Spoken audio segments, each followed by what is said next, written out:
Today is the final day for the campaign for the Law Society of Kenya presidential ticket.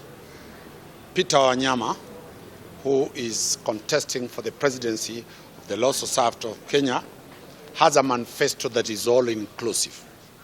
We'll start with the youngest admitted advocate, those ones that were admitted the other day, to give us reason as to why they believe that Peter Wamanya is a candidate of choice. We'll have one lady and one gentleman to echo that voice.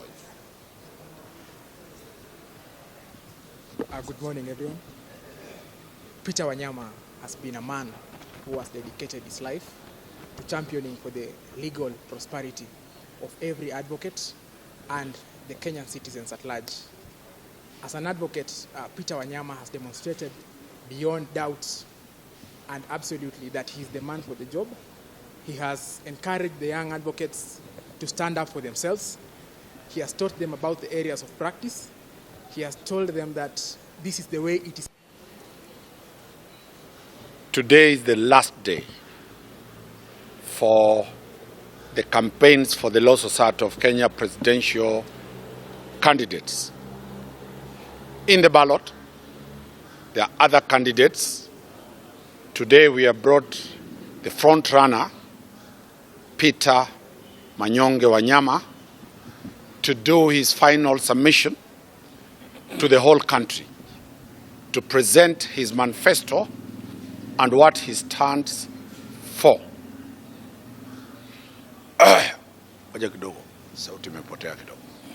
Wamanya Ongrapus as our 51st Law Society of Kenya president. He has cut a niche for himself, and other than that, he's got the verve, the courage to lead this body of lawyers, in that he has even remembered them that had been forgotten in the profession, that is the in-house counsels.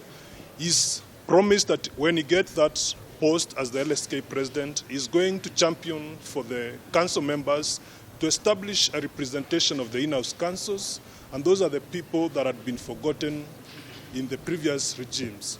Equally, those people that are competing against Peter Wamanya, they have been in the council previously, beginning from being Nairobi representatives. Currently, some of them are serving second in command in that society, but there's nothing that really they stand for that we can clearly demonstrate and say that this is what we've benefited as councils. I'm a newly admitted advocate, and I vouch for Peter Wamanya. This is a rallying call, just like my colleagues have stated.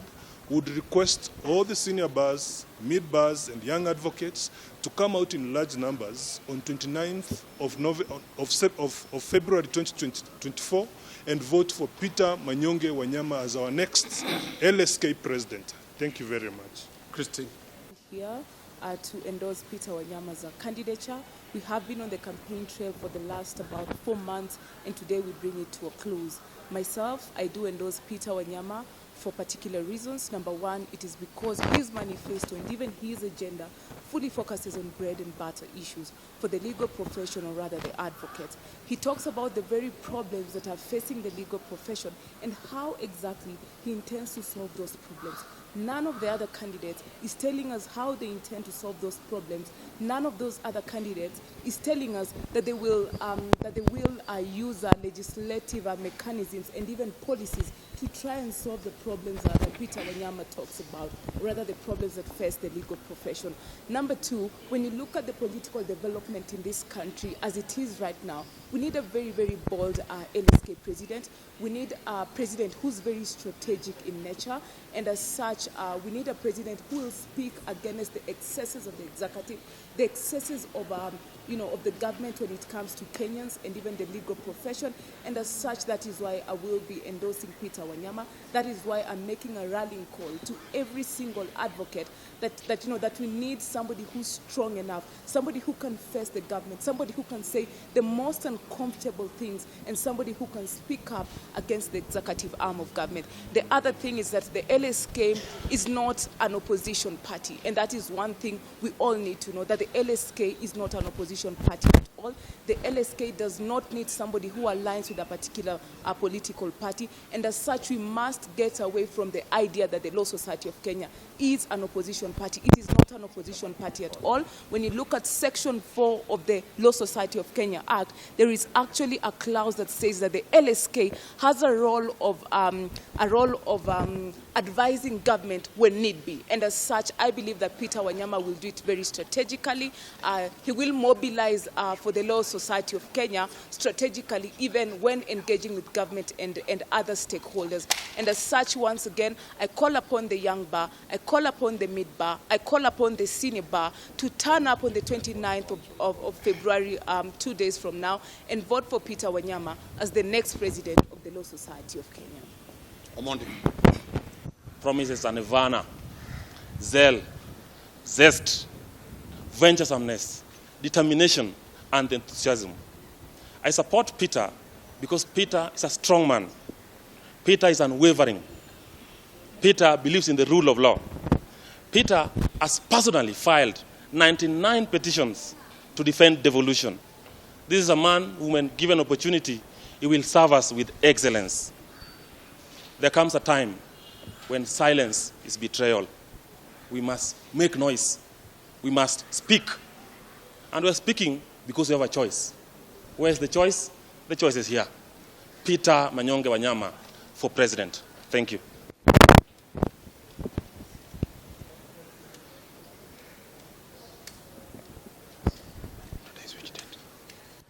History is being made. The 27th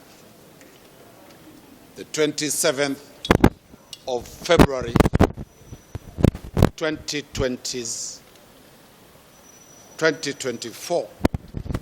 The figure 27 is very critical. The 27th of August 2010, a new constitution was promulgated. That constitution is also being presented today. That constitution governs us as a country. The rule of law, the independence of the judiciary, and the strengthening of the Law Society of Kenya came to be born on the 27th of August 2010. Today, I present to the Republic the candidate the lawyers will vote for on the 29th of this month, Peter Wanyama. The reason for Peter Wanyama, and there are no excuses for that, are four. One, unlike the competitors who have made the Law Society of Kenya a career, people have been there for the last 15 years. They have not run their private practice. They have made the Law Society of Kenya, from the branches of Nairobi branch, it goes to the national office. We want a change. We want somebody who is clean. Out of the 5 candidates, only Peter Wanyama has never been a council member, has never been in leadership of the Law Society of Kenya. So we want to take home career people, career advocates who have made the Law Society of Kenya their place of choice. 2, mentorship is a product where students leave the Kenya School of Law, come for pupillage, and then they are admitted as advocate. Only Peter Wanyama runs a successful law firm. Only Peter Wanyama has pupils all over the whole country. Only Peter Wanyama has associates employed in his law firm. We challenge the others to show us who they have mentored, who they have been pupil masters, and their track record. Third, this is a man who has come from poverty, from grass to grace. Therefore, the question of money being stolen, the corruption at Law Society of Kenya will cease because Peter Wanyama has his own resources. He will not depend on the resources of LSK. To the surprise of many Kenyans, the Law Society of Kenya annually receives more than 1 billion Kenya shillings. Where does that money go? That is the money that we want Peter Wanyama to manage. Lastly, I bring to you a manager, a successful practitioner, a successful entrepreneur, a person with a family. His wife is an advocate of the Law Society of Kenya. We will be asking that for this time, we want a family man, we want somebody who is tested, who can provide the virtues and the morals and the values of Article 10 and Article 45 that provides for family values. Lastly, the debate about quacks. 2012, the Law Society of Kenya was in the hands of the likes of Akide, Eric Mutua.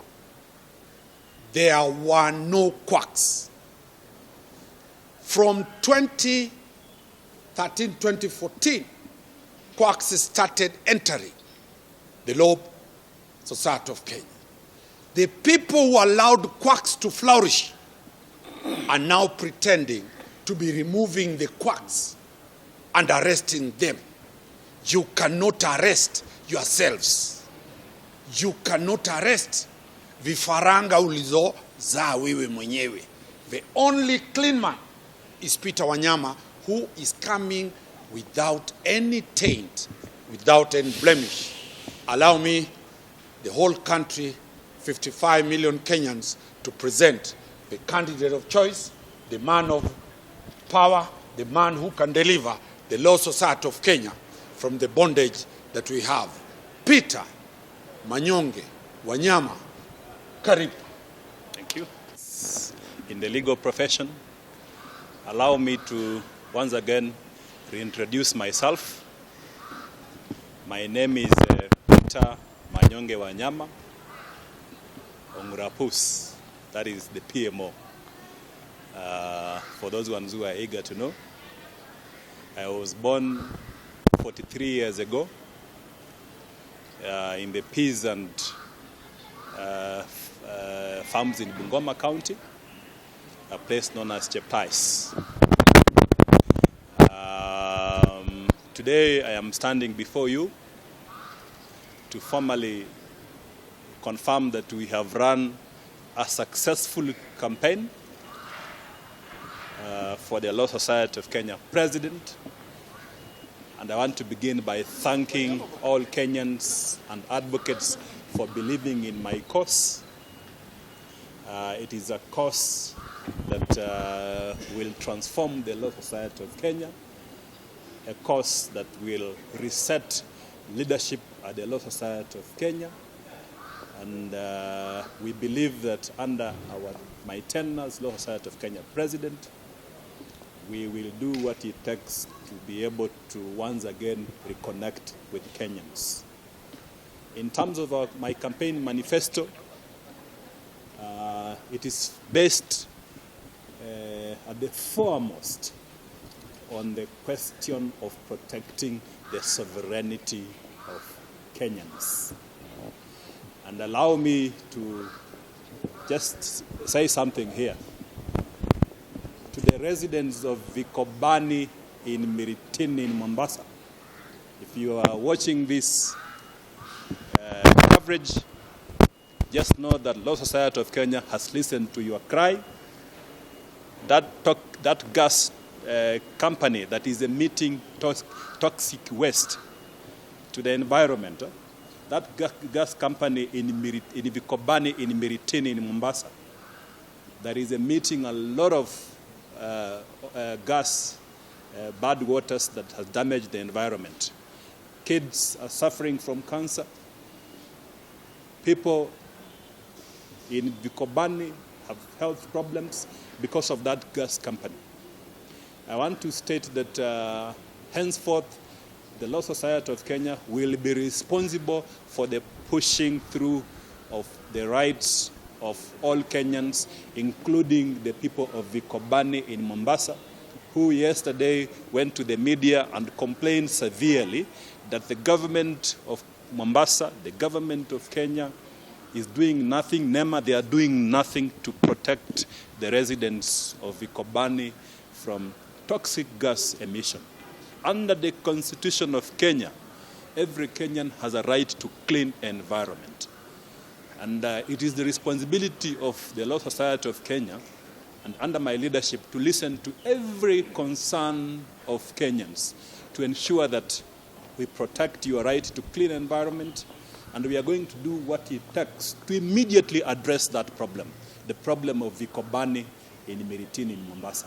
We will not allow Kenyans to suffer, yet Law Society of Kenya has a mandate under Section 4 of the LSK Act to protect the public and to advise government on legal issues. So to me, that I believe is a core function that we are going to implement. Members of the public just know that we are going to utilize our resources in the legal profession to ensure that we protect public interest of Kenyans. And therefore, the residents of Vikobani in Miritini, Mombasa, please, we are going into a new leadership from next week when we get elected this Thursday. We are going to do what it takes to ensure that we immediately file a public interest case at the Land and Environment Court in Mombasa. We will liaise with the Mombasa Law Society to ensure that we protect your rights to a clean environment. And let this message go throughout in Mombasa and throughout Kenya. Every company that is damaging our environment, we will do what it takes as Law Society of Kenya to provide that sufficient backing to you, because that is our mandate. Secondly, on the question of protecting the sovereignty of Kenyans, I also want to assure members of the legal profession and Kenyans that under my leadership as Law Society of Kenya President, we will fully protect your sovereignty. We will fully protect your sovereignty as Kenyans, because we know at the moment that you are actually suffering. The economic situation is not very good. Most Kenyans don't have disposable income in their pockets. There is a problem because throughout the household economy, we cannot afford basic services as Kenyans. So under my leadership as Law Society of Kenya President, I will do what it takes to ensure that we protect Kenyans from an aggressive government. We will look at and audit all laws which have been passed by Parliament to ensure that the rights of Kenyans are fully safeguarded. We will not allow under any circumstance under our tenure for government to increase taxes willy-nilly, to raid our pockets. You are suffering and they raid our pay slips. We go to the shop and you find the cost of goods and commodities is very high. And all that is the product of a regime that is really taxing Kenyans heavy. We will ensure that every taxation that is done by government protects the sovereignty of Kenyans. And if it is painful, Law Society of Kenya is going to resist these policies so that we are able to protect Kenyans from suffering. So I want to make that assurance that we are going to do mass public interest litigation to protect Kenyans who are arrested by the police for no reason, to protect Kenyans from government. Thirdly, on the question of the independence of the judiciary, let me be again clear here and consequential. The independence of the judiciary is very core to address the challenges that we are facing now in terms of ideologies. Law Society of Kenya is going to be very strong. We will protect Martha Koome, the Chief Justice, because at the moment we think that we feel in the legal profession that the Chief Justice is letting down Kenyans by trying to bend the court system to listen to the whims of the executive. So what we are saying is that as Law Society of Kenya, we don't want to lose an independent judiciary, because once you lose an independent judiciary as Kenyans, it will be really a major problem for us. So we are going to provide that buffer to ensure that we fully and strongly, stoically and consequentially protect the independence of the judiciary in Kenya. What it means then is that the government of Kenya and all officials, starting from Nakuru, we have seen the War Memorial Hospital case, where there is massive disobedience of court orders. We have seen the president himself come out and say he is not going to obey court orders. And what the message that we are sending across is that Law Society of Kenya will speak up, and we call upon the president and the persons who are in the executive, including parliament, to ensure that decisions of the judiciary are obeyed. As LSK, we will do what it takes to ensure that you follow court orders. And let me remind them here that the government has 3 legs: the judiciary, the executive, and parliament. All these legs, in terms of the constitutionalization, they have been created by the people of Kenya in the sovereign document, that is the Constitution, and they have been given specific mandate. We urge the 3 arms of government to respect each other when it comes to exercise of their respective constitutional powers. We don't want the president to undermine the judiciary. We also don't want parliament to undermine the judiciary, because the judiciary exists as a counterpoint to dictatorship and majoritarianism. The judiciary is supposed to speak for the Kenyans through the judgments, Kenyans who are oppressed. And when they issue decisions, we must respect those court orders. So for the governor in Nakuru, please, governor, respect the court orders which were issued in respect to the War Memorial case. And for the president, respect the court orders which have been issued by the judiciary in the housing sector, court orders which have been issued in the NSSF case, and many others which are going to come. The 4th message which I want to pass across again, so to the members of the legal profession, once again, let me reintroduce myself to you. My name is Peter Manyonge Wanyama, candidate for Law Society of Kenya President, and I want to assure you that we are going to do what it takes to protect the practicing space. So myself, as Law Society of Kenya President, I will do what it takes to ensure that we strengthen the rule of law apparatus. We will offer very strong and strategic leadership that Kenyans feel.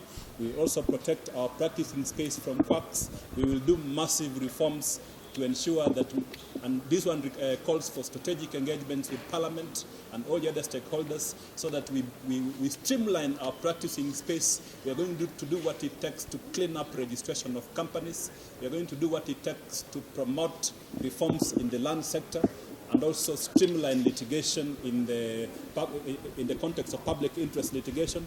So myself, I seek your support.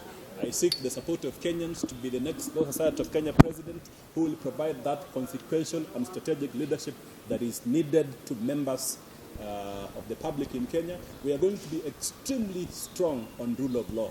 We will protect the independence of the judiciary. We will do what it takes to ensure that the government of Kenya obeys court orders. Court orders are not pieces of paper to be pieces of paper which you disobey. So we want to reassure Kenyans that we are here and we will protect you.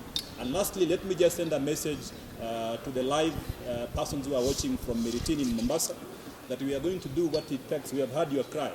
The Law Society of Kenya is going to do intense public interest litigation to protect your right to a clean environment. There's a gas company in Miritini in Mombasa which is significantly damaging our environment. And Law Society of Kenya has a responsibility under the law to ensure that we protect your rights to a clean environment. We thank you for your support, the people of Kenya. And with respect to the other candidates, we urge you to ensure that you listen to the concerns of advocates. We urge you to, the concern of advocate is very simple: step down for a serious and consequential leadership. Once you have been to the Law Society of Kenya before, once you have been to the Law Society of Kenya before and you have done your work, please, no matter how good a dancer you are, know when to exit the stage, so that we offer strategic leadership to Kenyans. So on 29th, I urge that all of us, the advocates and Kenyans, come out to support our bid for the Law Society of Kenya president. Thank you very much, and thank you very much indeed.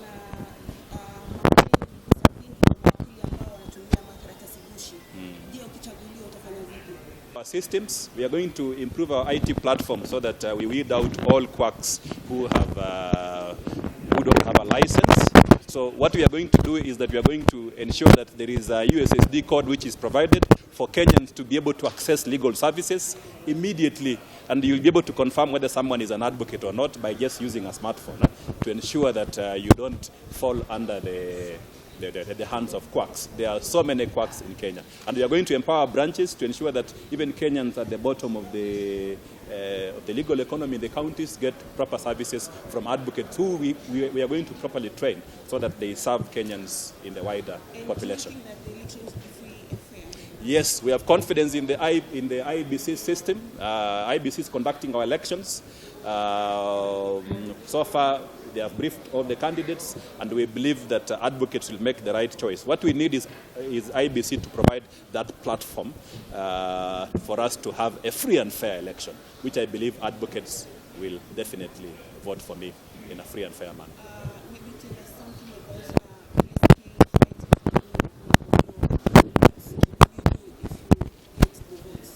We will do what it takes on rule of law questions. There are 3 strategies on rule of law. 1, we will use public interest litigation to strengthen the rule of law apparatus. We are going to sue every problematic government decision to ensure that Kenyans don't suffer through bad legislation, through bad policies, and bad administrative decisions. We are also going to increase our advocacy as Law Society of Kenya. We will speak out on every ill that Kenyans suffer. And thirdly, we are going to do what it takes, sometimes through street demonstrations, to ensure that we protect the sovereignty and rights of Kenyans in terms of a rule of law perspective and rule of law concerns. Wamanya, maybe say a word about the elections. Chama cha mawakili kinabadilisha mtindo mpya. Watu waliokuwa pale wamecheza sarakasi miaka nenda miaka rudi, anayesimama hapa ndio mgeni. Yeye anakuja kama mtu mgeni ili kuboresha na kubadilisha ile tamaduni zimekuwa pale, kwa sababu kuna ufisadi, kuna wale mawakili gushi, kuna hali ya utendakazi ambayo haionekani. Wale wamekaa pale mpaka sasa, mawakili wote tunasema kwamba tunataka ule mtu anayekuja pale awe ni kifagio kipya ambacho kinaleta taaluma jipya. You provide that medium for Kenyans to reconnect with governmental decisions, etc. That is why in the Constitution of Kenya, the right of the media to exist is there. The right for you to report without fear of ever is there. So let me just assure you that under my leadership at Law Society of Kenya, no journalist will ever be arrested. You will not be arrested without Law Society of Kenya coming. We will protect the freedom of the media. We will protect your right to survive so that you are able to independently do your work. Thank you very much, and I look up to that era where we are going to have a structured engagement with the media to protect your rights accordingly, where we listen to your concerns. What challenges do you have when covering political events? Are you harassed, etc.? Law Society of Kenya will be there to listen to you. So any question that you can have on me, I can definitely answer. Any question? Kama una maswali?